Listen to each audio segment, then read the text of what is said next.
first. And your love. human brain works faster at a subconscious level than it does at a conscious level, too. And the other thing, I believe that, a first meeting can lead to a level of connection.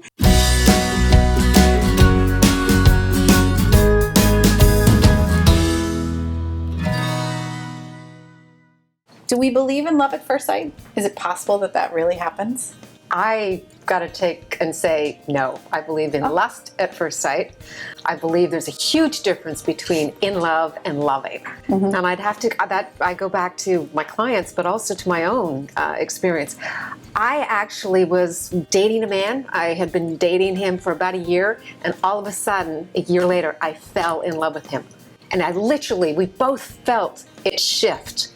And my chemicals and everything shifted. And he never fell in love with me. He always loved me, but he didn't fall in love with me. So I don't think that we fall in love at first sight. I think a lot of other things, and you could probably pick that, a lot of other things happen. Well, I do an annual study called Singles in America with Match.com, and we ask, do you believe in it, and has it ever happened to you?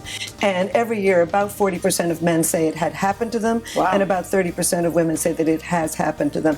And from a purely biological thing, this is a brain circuit. I mean, this is the brain system. It's like the fear system. It's like the anger system. You get mad instantly, you can get scared instantly, and I think you can fall in love instantly. And in fact, I think that this whole brain system evolved to be almost instant. I mean, for millions of years, we were traveling in these little hunting and gathering groups, and you met a cute boy at the other side of the water hole. You needed some sort of chemical experience to really go after him, and you didn't have that much time.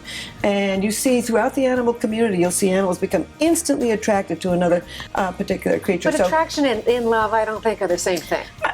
Well, attraction, I think, I think we've evolved three distinctly different brain systems for mating and reproduction. One is a sex drive, love. Yes. One is intense feelings of romantic love, obsessive love, being in love, infatuation, whatever you want to call it. And the third being feelings of deep attachment. Yeah. And so I think it's a very specific brain system that evolved millions of years ago to enable you to focus your mating energy on one particular individual and start the mating process, and that it can be triggered instantly. Never happened to me, but I do and think I consider that attraction. As opposed to and your love. human brain works faster at a subconscious level than it does at a conscious level, too.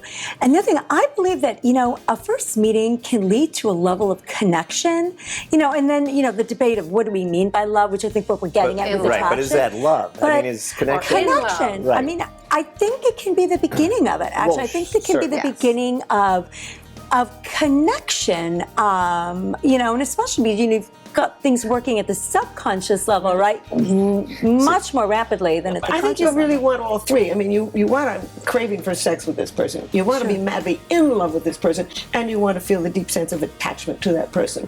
And our brain scanning studies show that feelings of intense romantic love can be triggered almost instantly, but that deep sense of attachment has to grow. And in fact, but is there a difference between how men and women look at that? Because men fall in love a lot faster than women do because they're so visual. Right. Yes. They fall in love more often than women do. See, I gotta chime in here on the guy's side here. I mean, I'm chiming in. It's when a guy walks into a room, it's all about, initially we scan the room and we want to sleep with that woman. I mean, that's primal. What, and I'm not always proud of that fact, but that's how we're geared.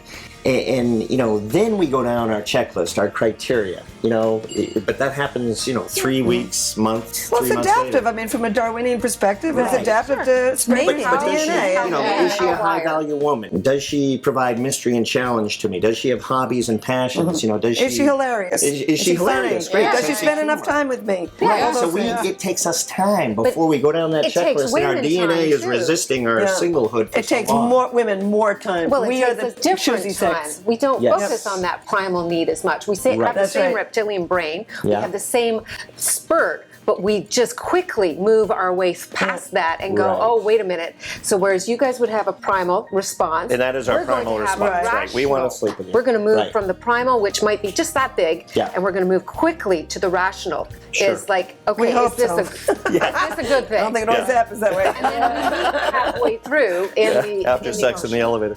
Right. Yes. Good luck with that. That's really scary, man. So this panel is saying love at first sight may or may not exist, and sex on a first date may or may not be a good idea. Let's do it. It's up to you.